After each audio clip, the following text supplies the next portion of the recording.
Kalau kita lihat data kasus yang dilaporkan kepada Komnas Perempuan dari tahun 2022 dan 2023 itu ada lebih 4 ribuan kasus ya. Dan hampir 30%-nya adalah kasus kekerasan terhadap istri. Dibandingkan dengan tahun 2022, data tahun 2023 menunjukkan kenaikan 8% dari kekerasan terhadap istri. Ini belum termasuk kekerasan yang dilakukan terhadap mantan istri oleh berarti mantan suami. Faktor pemicu perempuan rentan menjadi target kekerasan oleh suami itu apa saja sih? Kalau kita lihat kekerasan yang dilakukan oleh suami terhadap istri ini terjadi di hampir semua golongan masyarakat. Bisa dia dalam ekonomi menengah ke atas maupun menengah ke bawah. Tetapi memang kondisi ekonomi dapat turut memperburuk kondisi yang ada atau memperparah ya kerentanan perempuan terhadap kekerasan yang dilakukan oleh suaminya. Tapi ini juga sangat tergantung sih dengan bentuk kekerasan itu sendiri, karena kan kekerasan terhadap istri ada yang kekerasan fisik, kekerasan psikologis, ataupun juga kekerasan seksual dan penelantaran ekonomi. Nah, pada kasus-kasus tertentu bisa jadi bahkan bukan ketergantungan ekonomi dari korban yang menyebabkan suaminya melakukan tindak kekerasan. Bahkan bisa saja si perempuan ini adalah pihak yang mencari nafkah utama, tapi ketergantungan secara psikologis dan ketergantungan secara sosial itu menyulitkan perempuannya untuk bertindak secara otonom, secara mandiri, ataupun menampilkan dirinya sebagai orang yang setara dengan suaminya tersebut dalam relasi perkawinannya. Nah, jadi 3 ketergantungan ini, ketergantungan ekonomi, ketergantungan psikologis, dan ketergantungan sosial menjadi faktor yang menentukan kerentanan pada kekerasan terhadap istri. Jadi 3 faktor itu sampai dibilang dari 4.000 kasus itu yang mendominasi. Betul. Jadi dari 4 ribuan kasus kita lihat bahwa ada karena persoalan ekonomi, ada karena persoalan sosial, tapi juga ada yang karena persoalan ketergantungan secara psikologis. Jumlahnya lumayan besar, Mbak ya. Nah, kalau faktor dari mereka korban KDRT yang enggan untuk melapor itu apa saja? Pada banyak korban yang melaporkan kepada Komnas Perempuan, ini bukan peristiwa pertama yang mereka alami. Biasanya mereka akan ragu-ragu untuk melaporkan kasusnya kalau itu baru pertama kali terjadi, atau lingkungan di sekitarnya selalu mengatakan bahwa ya memang namanya juga laki-laki, gak bisa menahan emosinya kalau lagi marah. Atau dianggap sebagai ini sebuah hal yang biasa saja, riak dalam perkawinan, karena itu bersabar. Ya. Atau juga mereka malu untuk menyampaikan bahwa mereka mengalami tindakan kekerasan itu. Selain itu banyak juga perempuan yang memperhitungkan konsekuensi-konsekuensi dari melaporkan kasus yang ia hadapi. Jika mereka berada dalam posisi ketergantungan ekonomi dari nafkah yang diberikan oleh suaminya dan melaporkan suaminya itu berarti bisa jadi suaminya ditahan atau tidak bisa lagi mencari nafkah, mereka akan cenderung untuk tidak melaporkan kasusnya itu karena takut kehilangan nafkah. Tapi juga ada yang memikirkan lebih panjang lagi, misalnya dampak sosial. Dampak sosial itu bukan saja terhadap dirinya, karena dengan pelaporan kekerasan dalam rumah tangga, besar kemungkinan perkawinannya akan selesai, dan karena itu mungkin mereka harus menjadi pihak yang menyandang status dengan stigma sosial sebagai janda. Tapi juga bisa jadi karena dampaknya ada pada anak-anaknya.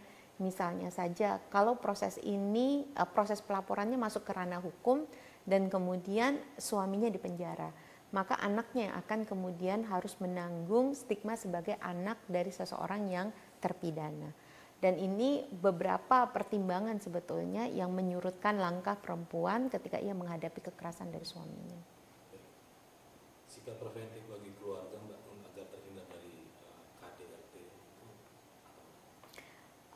Kalau dari keluarga, sebetulnya yang paling pertama penting dilakukan adalah komunikasi yang efektif ya antara pasangan, terutama ketika menghadapi situasi-situasi yang sulit.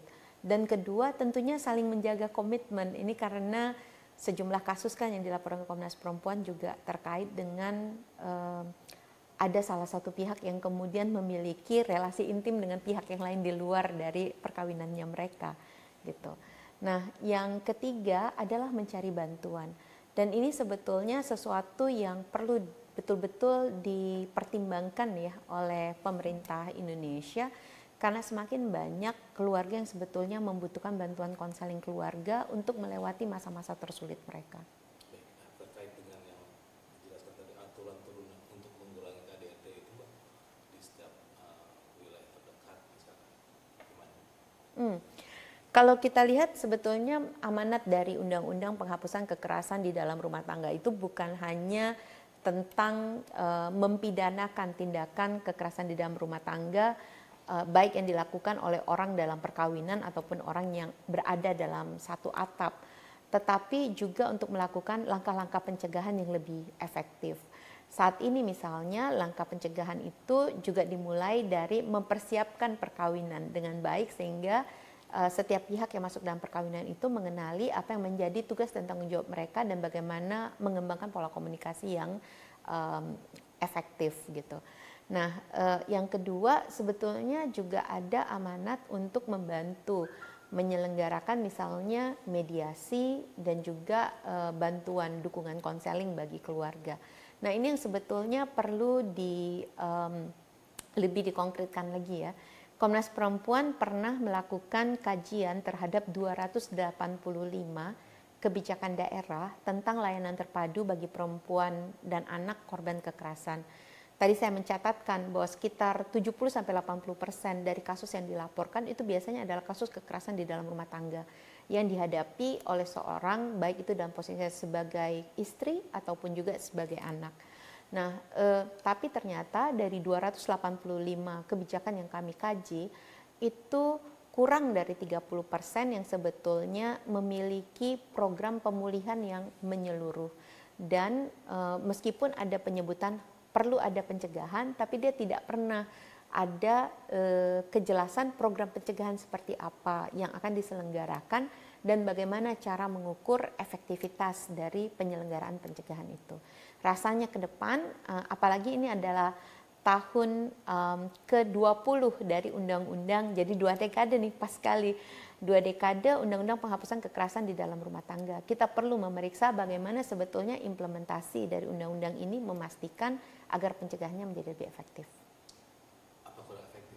Apa kurang efektif berjalan? Selama ini pencegahannya sebetulnya kita rasakan masih kurang efektif ya. Jadi kalau kita anggap dari pencegahan nih, misalnya saja sampai sekarang ini sebagian besar masyarakat Indonesia merasa bahwa perkawinan itu hal yang alamiah gitu. Jadi kalau orang sudah memasuki usia tertentu, dianggap ya semua orang sudah bisa paham bagaimana caranya menjadi suami dan menjadi istri. Ya kawin aja gitu ya langsung kan. Karena itu kami mengapresiasi langkah yang diambil oleh Kementerian Agama melalui KUA untuk menyelenggarakan bimbingan perkawinan, dan kami harap bimbingan perkawinan ini nanti menjadi juga sebuah fasilitas yang dapat dinikmati bukan saja oleh warga muslim tapi juga yang lainnya. Meskipun di saat yang bersamaan kami sangat mengapresiasi lembaga-lembaga agama yang lain yang menyelenggarakan bimbingan perkawinan ini secara mandiri, dan rasanya ini perlu kita galakkan dengan banyak.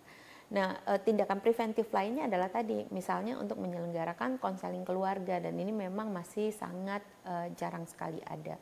Bahkan kalau kita lihat dari keputusan-keputusan pengadilan terkait kekerasan yang dilakukan terhadap istri ataupun kekerasan terhadap anak perempuan, meskipun di dalam undang-undang penghapusan kekerasan di dalam rumah tangga ada kemungkinan bagi penetapan hukuman tambahan berupa wajib mengikuti program konseling, itu hampir tidak pernah dinyatakan di dalam hukuman atau pidana yang diputuskan bagi pelaku kekerasan di dalam rumah tangga.